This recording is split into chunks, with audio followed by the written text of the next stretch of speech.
Dear student, अब आप लोगों को बिहार एसआई के लिए करंट मैटर का डिबेट 4 मिनट का दिया जाएगा। इसे अच्छी तरह लिखेंगे। Ready, start.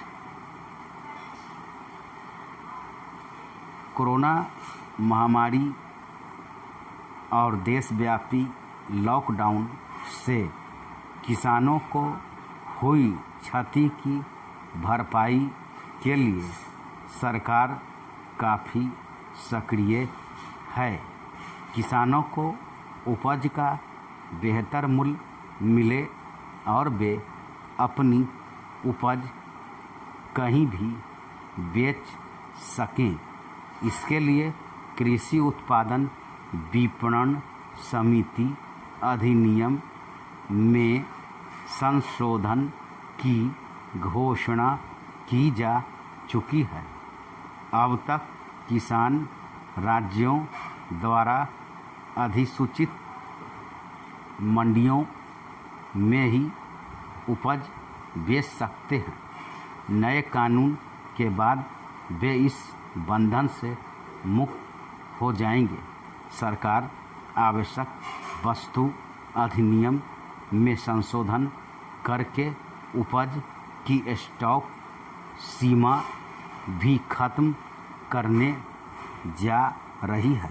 इन दोनों कानूनों का मकसद है संकट की इस घड़ी में किसानों के हितों की रक्षा करना।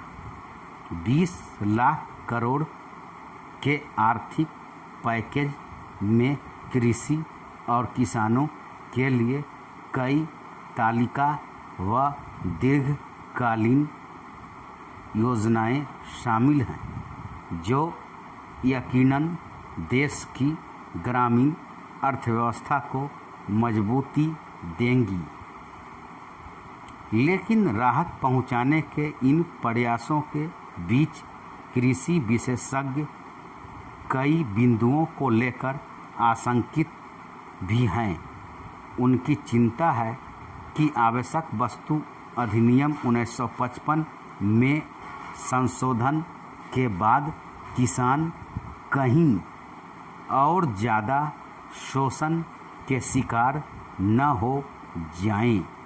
प्रस्तावित अनाजों व तिलहन समेत अन्य कई उपज को मौजूदा कानूनी दायरे से बाहर किए जाने के बाद किसानों के पास फसलों को सिर्फ सरकारी खरीद केंद्रों पर बेचने का विकल्प नहीं होगा।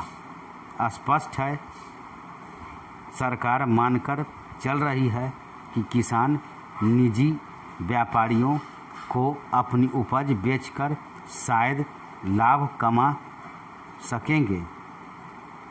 यह भी स्पष्ट किया गया है कि अब अनाज जमा करने को लेकर कोई रोक टोक नहीं रहेगी और अकाल जैसी स्थितियों को छोड़ यह अधिनियम प्रभावी नहीं रहेगा।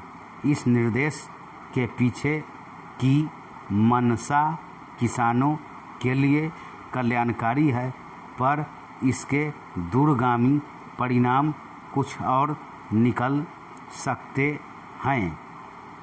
अबाध भंडारण के दीर्घकालिक रूप से प्रभावी होने पर 2 बड़ी समस्याएं पैदा हो सकती हैं। पहली, किसानों को न्यूनतम समर्थन मूल्य से कम कीमत मिलने की आशंका अधिक है, और दूसरी, निजी खरीदारों द्वारा भारी मात्रा में जमाखोरी से सरकारी खाद्य भंडारण व खाद्य सुरक्षा को मौजूदा व्यवस्था प्रभावित हो सकती है। धन्यवाद।